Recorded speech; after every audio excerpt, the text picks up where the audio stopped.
네, 지금 시작하겠습니다. 오늘 발제 제목은요, 디지털 광고 산업의 지속 성장을 위한 지원 방향으로 붙여봤습니다. 오늘 발제 내용은 다음과 같은 순서로 이루어져 있습니다. 제가 이제 붙인 제목이 디지털 광고 산업의 지속 성장을 위한 지원 방향이지만요, 이 연구 자체가 방송사의 급감하는 광고 재원에 대한 우려와 방송과 디지털 광고 간의 배타적인 경쟁 관계에 대한 우려로부터 시작된 만큼 국내 광고 시장 현황, 미디어랩 제도 운영 현황, 그리고 방송 광고의 판매 제도 개선 추진 연역을 좀 훑어본 후에 방송사의 재원 다각화라는 관점에서 제도 개선 방향과 디지털 광고 산업 진흥의 과제들을 살펴볼 예정입니다. 그래서 이렇게 이제 진행이 될 예정이고요. 제목만 가지고서는 이제 이 목차 제목만 가지고서는 방송 광고에 대한 문제 제기에 어떻게 디지털 광고 산업 진흥에 연관성을 가지고 있을지 의심스러우실 수 있겠지만 결론을 이제 미리 먼저 말씀을 드린다면 방송 광고와 디지털 광고의 배타적인 경쟁 체제가 아닌 시너지 창출의 가능성을 한번 살펴보자 하는 것이 연구의 목적이었고, 결국은 미디어 자체가 디지털이라는 지향점을 가지고 있듯이 디지털에서의 플러스성 경쟁을 가기 위해서 어떻게 우리가 이 광고 판매 제도를 개선해야 할 것인가라는 시사점을 제시하는 형태로 발제를 마치려고 합니다. 먼저 국내 광고 시장 현황인데요. 국내 광고 시장 규모는 2023년도 기준 약 16.4조 원으로 추정이 된다고 하더라고요. 그래서 사실 숫자가 커서 좀 감이 잘 안 오는데 GDP 점유율이 0.73% 정도니까 1%를 못 미치는 형태인데요. 제가 이제 궁금해서 찾아보니까 미국하고 일본 어떤가 봤더니 미국의 경우는 2023년도 기준으로 GDP 대비 광고 시장 규모가 한 1.4%, 일본은 약 1.58% 정도니까 우리가 사실은 광고 시장 규모가 GDP 대비의 절반 수준에도 못 미치고 있다라는 것을 알 수 있습니다. 즉, 광고 시장 자체의 규모가 우리나라가 생각보다 크지 않다라는 거고요. 그런데 이제 엔데믹 시기에 들어서면서 오히려 광고 시장은 조금 줄어들었다라는 통계가 있고요. 특히나 방송이라던가 온라인 광고가 대표적인 인도어 광고 매체잖아요. 그래서 이 엔데믹 시대에는 그 매체들이 더 타격을 많이 받았다고 합니다. 그리고 2024년도 통계는 없지만 저희가 이제 너무 체감하기에도 내수 시장이 너무 침체가 돼 있고 BSI 지수를 봐도 그렇게 되고요. 글로벌 매체와의 경쟁으로 인해서 국내 방송 광고 매출뿐만 아니라 디지털 광고 매출도 감소될 것이 굉장히 분명해 보입니다. 그러다 보니까 우리가 미국이나 일본 수준으로 광고 시장 규모를 성장하려면 지금보다는 지금 2배가 되어야 되는 건데 이게 어떻게 가능할 것인가라는 부분에 대한 고민이 있습니다. 방송 광고는 계속적인 감소를 보이고 있는데요. 시장 자체가 이렇게 작다 보니까 우리가 방송 광고의 감소분에 대해서 설명할 때는 이게 디지털 광고하고의 경쟁 때문에 방송 광고가 줄었다라는 그런 인과적인 설명을 할 수도 있는데요. 보시다시피 방송 광고는 감소하고 디지털 광고는 성장하고 있는데 그래도 내부적인 내용을 보면은 디지털 광고 중에서도 PC 기반 광고는 줄고 모바일 광고 중심으로 성장하고 있다라는 걸 볼 수 있습니다. 그래서 디지털 광고도 다 성장한다라고만은 말할 수가 없는 상황이라고 볼 수 있습니다. 그래도 전반적으로 다 합쳤을 때 디지털 광고가 성장하고 있는 건 사실인데 그 내부를 보면 조금 복잡할 수가 있습니다. 제가 이번 연구를 위해서 전문가들하고 인터뷰했을 때 디지털 동영상 광고 시장은 어떠냐라고 했을 때 이게 통계치가 별로 없어서 저희가 예측하기는 없지만 성장세라고 말씀하시는 분도 있었지만 동영상 부분은 이제 성장이 좀 정체화됐다 내지는 좀 감소되는 것 같기도 하다라고 말씀하시는 분들도 진짜 좀 복합적이었더라고요. 그래서 저희가 통계치는 제가 아무리 찾아봐도 정확한 통계 자료는 없었지만 상위 10개 동영상 매체의 월별 광고비 집행 규모를 추정하는 그 리서치 에드의 광고 매출 자료를 통합해 보면 어쨌거나 좀 전반적인 상승세가 있어 보이게는 나옵니다. 근데 이게 우리가 이제 상위 10개 사업체니까 실제로 성장을 하고 있는 것인지 아니면 이 상위 10개에 대한 집중도가 증가하고 있는 것인지는 조금 더 조사가 필요해 보일 걸로 보입니다. 어쨌거나 이런 탑티어의 매출 점유율이 높아지고 있는 것은 확실해 보이는데요. 근데 개별 플랫폼의 매출을 보면 유튜브 이외의 다른 플랫폼의 광고 매출은 좀 정체가 되어 있고 유튜브에 대한 어떤 의존성, 집중성이 좀 심화되고 있는 걸 볼 수 있습니다. 지금 10개 플랫폼 중에서는 유튜브의 점유율이 65%라는 수치까지 올라와 있어서 여기 파란색 선이 유튜브에 해당이 되거든요. 점유율이 굉장히 빨리 증가하고 있고 그래서 이제 동영상 기반으로 디지털 부문에서 광고 매출을 기대하는 사람들은 사실상 유튜브 수익이 그들의 디지털 동영상 광고 수익의 전부가 될 가능성이 높다라는 걸 볼 수 있습니다. 이어서 미디어랩 제도 운영 현황에 대해서 설명드리려고 하는데요. 우리나라는 사실 굉장히 좀 독특하게 그 방송 광고 판매 제도가 운영되고 있는데요. 제가 왜 이런 제도가 생겼는지 살펴보니까 1980년대 한국방송광고공사법 제정 시에 공사의 지위와 업무 범위를 규정하는 조항이 설치되면서 그 조항이 이제 현재까지 유지되어 오면서 지금 형태로 고착이 된 걸로 보이는데요. 그 당시 왜 그런 조항이 생겼는지를 알아보기 위해서 좀 자료들을 찾아봤더니 이제 나와 있는 내용들을 보시면 지상파 방송의 공공적 특수성을 고려하여 방송의 내용을 상업 재원의 영향력으로부터 보호하기 위한 장치로 방송사의 직접 판매를 금지할 목적으로 방송 광고의 판매를 미디어랩에게 대행하도록 의무화한 맥락에서 방송 광고 판매를 공사의 업무 범위로 한정하기 위해서 만들어진 조항들이 지금 방송 광고 판매 제도의 뭐 금지 행위라던가 업무 범위를 정하는 조항으로 그대로 존속된 것을 볼 수 있습니다. 이 조항은 2007년도에 방송법에서 독점 판매 대행 체제가 이제 헌법 불합치가 되면서 경쟁 체제로 바뀌면서 법령이 개정되는 계기가 한 번 있었는데요. 2012년도에 방송 광고 판매 대행법이 신설되면서 미디어랩 시장의 경쟁과 균형적 발전을 촉진시키기 위해 대행사의 판매 범위를 제한할 목적으로 발의될 법안들에서 방송 광고 판매 대행 범위가 방송 광고 이외의 판매 금지 제한 조항 형태로 이제 존치가 된 형태입니다. 당시 소관위 검토 보고서를 한번 살펴서 제가 여기 이제 인용을 했는데요. 전통적인 지상파 방송 외에도 뉴미디어 방송까지 업무 범위를 넓힐 수 있도록 해야 한다는 의견과 무료 보편적 서비스인 지상파 방송 광고를 유료 매체의 광고와 동시에 판매할 경우 상호 간의 출혈 경쟁으로 인해 지상파 방송의 공익성이 저해될 수 있다는 의견을 종합적으로 고려할 필요가 있다라는 내용이 있습니다. 그래서 이 내용만으로 우리가 밀어본다면 방송 광고는 지상파 방송 광고랑 종합 편성 광고만 의미하고 다른 유료 방송 광고를 하지 못하도록 하려고 했던 규정, 그 업무 범위 규정이 지금의 사실 방송 광고 이외의 판매는 하면 안 된다라는 규정으로 존치가 된 형태라고 볼 수가 있고요. 이제 다음 페이지에서 이 두 번째 하이픈을 보시면 결과적으로는 수정 가결안에서 지상파 방송과 종편 방송 광고의 업무 영역 구분을 위해 마련된 이 범위 규정이 판매 금지 제한 조항으로 표현이 되었고 이 표현으로 인해서 방송 광고, 그 중에서도 유료 방송 광고는 빼고 지상파와 종편 방송 광고와 그 위의 모든 광고를 구분하는 시장 획정의 그 조항으로 사용이 되고 있습니다.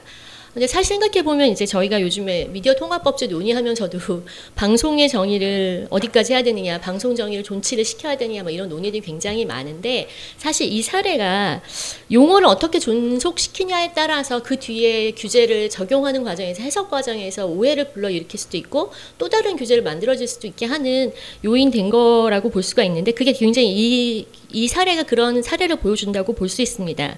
그래서 어쨌든 간에 이제 대행 영역 제한 규정이 존치가 되었는데 이 존치된 취지에 대해서 2022년도에 박지은 변호사님이 수행하신 연구에서 이렇게 설명을 하고 있는데요. 일간 신문과 방송의 겸용사업자인 종편 PP에 의해 신문 기업의 여론 영향력이 전 미디어 영역으로 확대되어 신문 기업의 여론 독과점이 발생할 우려가 있어 이를 제한하기 위한 것이라는 취지에서 이제 들어왔다라고 설명을 하고 있습니다. 근데 사실 우리가 지난 시간 동안에 그 실제 판매 행태를 보았을 때 종편 PP가 광고를 통해서 일간신문과 무엇인가 시너지를 내본 적은 없었다라는 걸 생각해 볼 수가 있거든요. 그래서 이제 2012년도 당시에 시청 점유율 규제도 그렇고 이런 광고 판매 제한 규정도 그렇고 사실상 도입 목적을 달성하는 실효적인 제도로서의 기능하는 것은 아니었던 것 같다라는 좀 회고를 해보게 됩니다. 당시에 발의안들 내용을 좀 살펴보더라도 방송 광고 이외의 광고를 판매하지 말라는 표현보다는 방송 광고의 직접 판매를 금지하는 조항에 가까운 내용들이 있었는데요. 수정 가결 안에서 방송 광고라는 용어가 이제 종편과 지상파 광고라는 협의로 정의가 되면서 이종 매체 광고를 전면 금지하는 조항처럼 되어버린 걸 알 수 있다고 볼 수 있고요. 제가 사실 우리나라 입법 시스템을 제일 아쉽게 생각하는 게 미국이나 영국 같은 경우는 발의 법안이 나올 때 왜 이런 법안을 마련했고 이 규정은 무엇을 검토했고 이건 어디까지만 해석해야 되고 하는 이제 설명이 붙는데 우리는 사실은 그런 내용들이 붙지 않기 때문에 해석의 영역이 훨씬 더 그 원래 그 조항을 만들 때의 취지보다도 더 중요해지는 형태가 되는 경우가 있어서 좀 아쉽다는 생각이 듭니다. 이원화된 광고 판매 제도 개선 추진 현황을 좀 살펴보겠는데요. 20대와 21대 국회에서도 어쨌든 간에 이런 문제를 해소하기 위해서 제15조 개정을 좀 시도를 했었고요. 이종 매체 광고 판매를 허용하는 법안이 지속적으로 발의되어 왔습니다. 근데 이제 그동안은 이제 그 방송통신 광고로 판매 범위를 확대하려는 개정이 있었는데요. 이후에도 국회에서 뭐 소위 크로스 미디어랩 허용을 공약으로 제시하는 제도 도입을 주문해 왔는데 일단 광고주 입장에서는 편의성을 이유로 제시하기도 했고 또 코바코의 재정 환경 개선이 또 주요한 목적이기도 했습니다. 제20대 발의 법안의 그 주요 쟁점을 제가 살펴보니까 광고 판매의 효율성과 방송 광고 시장의 활성화를 통해 양질의 콘텐츠 제작 기반이 형성될 수 있다는 점, 그리고 방송통신 융합으로 방송사업자가 인터넷망을 통해 방송 콘텐츠 등을 제공하는 등 콘텐츠 유통 구조가 다변화됨에 따라 크로스미디어 광고 판매를 촉진할 필요가 있다는 점 등을 근거로 찬성하는 의견이 있었고요. 또 미디어랩의 자본력이 온라인 광고 시장에 전이될 경우 중소사업자 중심의 온라인 광고 시장이 잠식될 우려가 있고 코바코에 의무적으로 방송 광고를 위탁해야 하는 지상파 방송사의 경우에는 인터넷 모바일 광고 판매도 코바코에 종속될 우려가 있다고 하는 반대 의견이 있었습니다. 그리고 소관위 보고서의 내용을 보게 되면 결론에서 여기 제가 굵은 글씨를 써놨는데 국내 광고 시장 규모의 변화 추세, 방송통신 융합 환경으로의 변화, 관계사업자 등의 의견 등을 종합적으로 고려하라라는 주문이 있었습니다. 당시 황보승희 의원이 대표 발의한 그 발의 법안에서도 제도 개선의 취지로 방송 광고 판매 대행 사업자는 방송의 공적 책무 수행을 위한 방송사의 방송 지원을 마련해야 할 책무가 있고 온라인 모바일 광고 시장의 새로운 질서 마련을 위해서라도 규제 완화가 필요하다라는 언급을 했는데요. 방송사의 재원 확대라는 차원에서 금지행위가 풀려야 한다는 것 이외에도 제가 주목하게 된 문구가 바로 이 굵은 글씨로 써놓은 온라인 모바일 광고 시장에서 새로운 질서를 마련하라는 건데요. 이게 어떤 질서를 마련하라는 것일까, 어떤 영향력을 어떤 영향력을 말하는 것인가 하는 부분들이 제가 좀 궁금한 부분이었습니다. 그래서 연구의 목적을 다음과 같이 정리해 보았습니다. 그동안의 환경 변화 등을 고려하여 이제 발의 법안이 제시했던 현황 인식과 필요성이 지금도 맞는지를 검토해 볼 필요가 있다라고 생각을 했는데요. 홍상수 감독 영화에서처럼 지금은 맞고 그때는 틀리다인지 아니면 지금은 틀리고 그때는 맞다인지를 다시 한번 점검해 볼 시기가 됐다는 생각이 됩니다. 왜냐하면 2017년도에 발의 법안이니까 벌써 꽤 많은 시간이 지나서 다시 한번 검토해 볼 필요가 있다고 생각했고요. 또 온라인과 모바일 광고 시장에 새로운 질서가 마련되어 광고 시장의 새로운 성장 동력 확보가 가능할 것인가라는 것을 한번 확인해 보고 싶었습니다. 그래서 도출한 이제 연구 질문을 이렇게 보시게 되면은요. 저희가 방송계와 디지털 광고계 전문가들에게 질의해서 전문가 조사를 실시했는데 먼저 제도 개선의 필요적 요건으로 방송 광고 침체와 대체적 재원 확대의 필요성이 있는지 또 판매 대행 범위의 확대가 필요한지 확대를 하면 방송사 매출은 확대가 될 건지 그리고 이종 매체 광고 판매 허용으로 디지털 광고에 미치는 경쟁 상황의 변화와 광고 생태계에 미치는 영향력은 무엇인지 좀 보고 싶었고요. 마지막으로 이제 아까 말씀드렸던 온라인과 모바일 광고의 새로운 시장 질서 마련을 위한 전략과 지원 방안은 무엇인지를 점검해 보았습니다. 먼저 방송사의 재원 다각화 관점에서 판매제도 개선 방향을 봤는데요. 방송 광고의 침체와 대체적인 확대 필요성이 뭐가 있느냐라고 했을 때 인식조사를 했을 때 기본적으로 방송 광고 규모가 지속적으로 감소하거나 정체될 것이라는 게 공통 의견이었습니다. 일단 감소는 하되 감소세가 둔화될 거라는 의견도 있긴 있었지만 결과적으로는 이게 개별 방송사나 개별 미디어 웹사의 노력만으로는 방송 광고 매출을 반등할 만한 내부적인 동의는 거의 없다라는 거에 대한 이견이 없었던 것 같고요. 이런 거시적인 흐름 때문에 어떻게 보면은 내부 동의인이 아닌 외부 동의인이 좀 필요하다라는 것을 조금 알 수 있었습니다. 근데 방송 광고가 침체되는 원인이 뭐냐고 했을 때 이제 여기 미디어 이용 행태 변화, 광고주의 집행 트렌드 변화, 그리고 제 3번에 제가 좀 잘못 썼는데 그 오타가 있는데 밑에 3번에 써 있는 걸 보시면 과도한 방송 광고 규제가 있었습니다. 일단 광고 집행의 트렌드가 노출 중심에서 퍼포먼스 중심으로 전환됨에 따라 집행 효과를 입증하기 어려운 TV 방송 광고에 대한 수요가 감소하고 있다라는 지적이 있었고 제가 느끼기에는 이 과도한 규제라는 내용이 꽤 인상이 깊었는데요. 방송 광고에 대한 과도한 규제로 시장 변화에 대한 방송 광고 상품의 대응력이 부재하다라는 것들이 중요한 지적 요인이었습니다. 특징적인 것은 방송계는 뭐 매체 이용 행태 변화라던가 규제 등 주로 방송시장 외부 변화를 주 원인으로 인식하는 반면에 미디어랩과 디지털 광고계는 광고주의 그 광고 집행 방식의 트렌드 변경을 주 원인으로 지적하는 것이 좀 큰 차이였다고 볼 수가 있습니다. 과도한 방송 광고 규제는 사실 방송계뿐만 아니라 디지털 광고계에서도 지적하는 내용이었던 것 같은데요. 광고에 대한 정책 자체가 이제 좀 우리가 그러니까 정책을 만들어라 하면 규제를 만드는 게 좀 익숙하다 보니까 규제 중심으로 되어 있다는 것이 광고 산업의 발전을 저해하는 요인이다라는 지적이 있었습니다. 오늘 토론하시는 분들께서 이제 말씀해 주시겠지만 여기 있는 내용 중에서 인터뷰 내용 중에서 이렇게 오른쪽에 있는 내용을 보시면 결과적으로는 지원을 해달라고 하면은 방송에서는 방송 규제를 만들고 IPTV는 규제를 만들고 하는 형태로 다다 보니까 굉장히 광고 산업이 하나의 산업으로서 활성화될 만한 어떤 정책들이 별로 없었다라는 지적이 있었는데 굉장히 중요하다고 보이고요. 이번 인터뷰에서 어떤 내용도 있었냐면은 규제가 너무 많다 보니까 나중에 뭐가 걸릴지 모르니까 우리 아무것도 안 하는 게 낫겠다라는 이런 복지부동의 태도를 가질 수밖에 없다. 그러니까 내부 동인도 만들어지지 않는다라는 지적이 있었습니다. 그래서 이거는 정책을 하시는 분들이 귀담아 들어야 할 내용이라는 생각이 들었습니다. 그리고 이제 여기 밑에 그 대체적 관점에서의 방송 광고 매출 감소를 보시면요. 보통 방송 광고와 디지털 광고는 제로섬 경쟁으로 많이들 설명을 하십니다. 학자들도. 그런데 전문가들 인터뷰 결과에서는 대체적 관계가 아닐 수도 있다는 의견들도 좀 있었어요. 광고주도 세대가 달라지고 있어서 디지털 광고를 늘리고 방송 광고 집행을 줄인다는 의견도 있었지만 방송 광고를 집행하는 목적은 기본적으로 브랜딩이고 디지털 광고를 집행하는 목적이 효율이니까 이게 완전히 다른 시장으로 성장해 있다라는 내용이 있었고 어떻게 보면은 그 광고주 입장에서는 이건 제로섬이 아니라 조금 보완적 관계로서 기업의 라이프 사이클에 따라서 이루어질 수 있는 시장이라는 거죠. 그래서 사실 상부적으로 시장이 성장해 갈 수 있는 가능성이 있다라는 것들도 시장에서는 좀 인식하고 있는 것 같았습니다. 이어서 이제 방송사의 그 디지털 광고 수익에 대한 전망을 제가 좀 여쭤봤는데요. 디지털 광고가 크니까 방송사가 디지털 광고를 하면 디지털 광고 수익이 많이 늘지 않을까라는 이제 단순한 생각들을 많이들 하고 계신데 여쭤봤더니 방송사의 디지털 광고도 소폭 증가할 거다라는 대답은 있었으나 현재와 같은 방식이 유지된다면 디지털 광고에 대해서 방송사가 기대하는 게 그렇게 크지 않았습니다. 왜냐하면 일단 매출 규모나 단가가 방송 광고에 비해서 너무나 디지털 광고가 작았고 가장 큰 문제라고 볼 수 있는 게 방송사가 자체 웹사이트나 앱 등 디지털 자산이 충분하지 않기 때문에 팔 수 있는 디지털 자산이 별로 없다라는 거였고요. 그리고 앞에서 잠깐 설명드렸다시피 이제 유튜브에 대한 종속성이 너무 크니까 유튜브의 노출 정책에 따라서 매출이 결정되는 이런 구조니까 콘텐츠를 내가 어떻게 한다고 해서 변인을 만들기가 굉장히 어렵다는 거죠.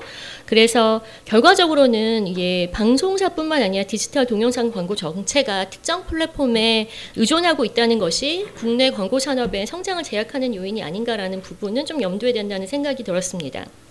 그리고 단순히 디지털 광고가 아니라 디지털 동영상 광고만을 전제로 하게 된다면 조금 더 문제가 복잡해지는데 디지털 광고주들 대부분이 효율을 굉장히 중요시하다 보니까 단가가 높은 콘텐츠 광고에 대해서 영업을 하기가 굉장히 어렵다라는 내용들이 있었거든요. 그래서 여기에 함의를 보면은 우리가 제도적인 변화라던가 근본적인 구조 변화가 없이는 생태계의 구조 변화가 없이는 디지털 광고가 방송사의 미래 수익이 되지 않을 수가 있다라는 생각이 들었습니다.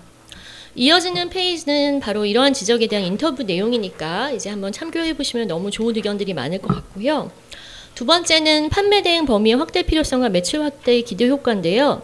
디지털 광고를 하게 되면 방송 광고 매출에 대해 레버리지가 있는가가 좀 궁금했었어요. 근데 보통 효과가 크지는 않지만 그래도 한 5% 정도일 거라고 생각해서 우리가 기대했던 것보다는 좀 숫자가 작지 않았나라는 생각이 들었습니다. 근데 그렇게 콘텐츠에 연동하지 않고 만약에 모든 유형의 디지털 광고 판매까지 허용을 하게 된다면은 결과적으로는 다양한 광고 상품 개발을 촉진하는 계기가 될 테니까 중장기적인 효과가 굉장히 클 거다. 그래서 어떤 계기를 만드는 차원에서의 효과가 클 거라는 얘기가 있었습니다. 물론 이런 판매 대행 제도를 변경하는 걸 반대하는 분들도 있지만 어쨌거나 단순히 이전의 발의법안처럼 결합해서 판매하는 거는 레버리지 효과가 크지는 않지만 어쨌든 간에 제약을 풀어줬을 때 산업 내부에서 어떤 동인을 마련할 수 있는 계기가 된다. 그래서 중장기적인 효과를 크다는 게 볼 수가 있고요. 단순히 방송 광고와 디지털 광고를 이제 하나로 묶게 된다면은 광고주 입장에서는 뭐 원스톱 거래가 된다는 편리한 의미는 있겠지만 그 자체로 구매를 의도를 높이지는 않을 거고, 대신에는 주목할 만한 거는 어쨌든 간에 새로운 중장기적 혁신으로서의 가능성을 발굴할 수 있다, 산업이라고 볼 수 있습니다. 여기에 이어지는 이제 인터뷰를 보면, 이 굵은 쓴 글씨를 보시면은 마케팅의 전체 흐름을 좌지우지는 못한다라는 지적이 있었는데요. 그래도 오른쪽 하단을 보시면 방송사의 방송 광고는 아니지만 디지털 광고가 오히려 매출이 더 늘어날 수 있다. 왜냐하면 방송 광고주들이 디지털 광고를 더 하는 그런 동인이 될 수 있다라는 지적이 있었습니다. 또한 다음 페이지 보시면 묶음 상품 자체의 판매 증가보다는 방송 광고에 대한 타겟팅을 간접적으로 파악할 수 있는 계기가 된다는 점, 그리고 방송 광고의 올드한 이미지 개선에 도움이 된다는 점에서 이제 좀 가능성이 있다고 보았고요. 그리고 이제 결과적으로는 이게 좀 여기 인터뷰 내용에서 좀 중요한 내용이라고 생각하는데, 방송 광고의 문제가 데이터에 기반한 과학적인 집행이 되지 못하고 있으니까 이 디지털 광고 판매가 허용된다면은 상품 개발 여지가 생기고 저변이 확대되는 것뿐만 아니라 방송 광고가 어떻게 간접적인 타겟팅 분석을 통해서라도 과학적으로 바뀔 수 있는 계기가 만들어질 거다라는 부분이 있었습니다. 판매 영역 확대를 찬성하는 측에서는 단순 결합 방식보다는 모든 유형의 디지털 광고를 허용하는 걸 찬성했는데요. 현실적으로 할 수 있는 건 뭐냐 그러면 단순히 지금 하고 있는 걸 결합 방식의 판매라는 의견이 많았지만, 조금 확대해 본다면 모든 종류의, 그러니까 디지털 광고의 모든 거를 좀 확대를 해야 했을 때 내부적인 동력이 발생할 가능성이 더 크다라는 거. 그 다음에 디지털 광고뿐만 아니라 모든 종류의 이종 매체 광고까지 허용하는 것이 전체적인 플러스성 성장에 기여할 거라는 지적이 있었습니다. 결과적으로는 다음 단계의 혁신을 위해서는 유튜브 중심의 생태계를 극복을 해야 되는 문제가 있으니까 기존 디지털 동영상 광고에서 개발되지 않은 신유형 동영상 기반 디지털 광고 매체인 패스트나 어드레서블 TV나 디지털 사이니지 플러스 우리가 넥스트 플랫폼 부분에서도 기회를 만들어지는 플러스성 성장의 모멘텀을 기대하고 있다고 볼 수가 있고요. 그런 내용들이 여기 1, 2, 3번으로 정리되어 있다. 1, 2, 3번의 이유 때문에 필요하다라고 볼 수 있습니다. 다음 인터뷰를 보시면 이런 지적들을 잘 볼 수 있는데요. 굵은 글씨로 되어 있는 내용들이 굉장히 좀 중요한 내용들이라고 볼 수 있습니다. 근데 확실한 거는 우리가 내수 시장에 국한되지 않은 글로벌 시장이라던가 새로운 상품 개발이나 퍼포먼스 마케팅 연구라던가, 또 오른쪽 하단에 보시면 제한이 없이 우리가 뭔가 새로운 거에 대한 걸 생각해 볼 기회조차도 없었다라는 게 이전까지의 문제라고 볼 수가 있고요. 그 다음에 이어서 방송 콘텐츠에 부합하는 새로운 플랫폼의 개발 가능성까지 고려를 한다면 모든 제한을 풀어야 한다라는 그런 내용들도 얘기가 되어 있었습니다. 재밌었던 거는 많은 분들이 지금 우리가 디지털 광고뿐만 아니라 5개 광고도 해야 되고 디지털 사이니지도 해야 되고 교보제도 해야 되고 하는 것처럼 개별 매체사가 스스로 발굴할 수 없는 기회를 만들어주는 기회도 만들어진 필요가 있다라고 해서 단순히 디지털 허용이 아니라 모든 금지에 대한 해제를 주장하는 의견들이 상당히 좀 많았습니다. 자, 디지털 광고 산업의 진흥 과제가 이제 마지막 파트인데요. 크로스 미디어 랩이 허용되면 어떤 영향이 있을 것인가를 물어보면서 저희가 이제 이 이종 매체 광고 판매로 인한 생태계 영향력을 봤는데요. 광고주에 미치는 영향으로는 광고주 관점에서 원스톱 거래 및 통합 마케팅 운영의 편리함이 증가될 거라는 내용이 있었고요. 소수 의견이지만 사실 저희가 이제 디지털 광고계 의견을 많이 듣지 못해서 사실 소수 의견이지, 아마 디지털 광고계 의견을 많이 들었으면 이게 다수 의견도 될 수 있었을 것 같은데, 데이터 기반으로 집행해오던 디지털 광고의 집행 체계가 혹시 부정적인 영향이 있지 않을까 하는 우려도 있긴 있었습니다. 일단 광고주 입장에서는 원스톱이라는 편리함이 있고, 그 다음에 전체 매체 포트폴리오 측면에서 광고 효과 분석이 가능하니까 통합 마케팅을 추진할 수 있다는 얘기가 있었고요. 디지털 광고 쪽 입장에서 걱정하는 내용은 방송 광고가 퍼포먼스 중심의 디지털 광고의 그 데이터 분석이라던가 비용 효율 같은 것들에 대한 부분의 어떤 트렌드를 바꾸는 영향을 미칠까 하는 우려가 있었다고 볼 수 있습니다. 미디어랩에 미치는 영향으로는 단계적으로는 당연히 매출 확대가 있겠지만 그 효과는 그렇게 크다고 보지는 않았고요. 원스톱 계약을 통한 영업 효율성 확대라던가, 제가 지목했기도 하고 또 이 미디어랩이 기대하는 것 중에 하나가 방송 광고의 집행 효과 분석 기술 개선의 효과가 있을 거다라는 것이었습니다. 이게 상당히 공감이 되는데요. 이번 인터뷰를 통해서 느낀 게 이제 지금은, 그때는 맞았겠지만 지금은 틀렸다는 게 뭐냐면, 디지털 광고가 이미 독자적인 생태계를 형성해왔고 굉장히 많이 커졌기 때문에 예전과 달리 이게 허용된다고 해서 디지털 광고계의 생태계에 엄청난 영향을 미칠 거라는 생각들은 거의 대부분 하진 않으시는 것 같았어요. 그런데 오히려 이 계기를 통해서 미디어랩은 디지털 광고의 데이터를 이용한 보조적인 분석을 통해서 방송 광고를 좀 더 과학화할 수 있다라는 부분에 대한 기대가 조금 더 컸던 거라고 생각이 됩니다.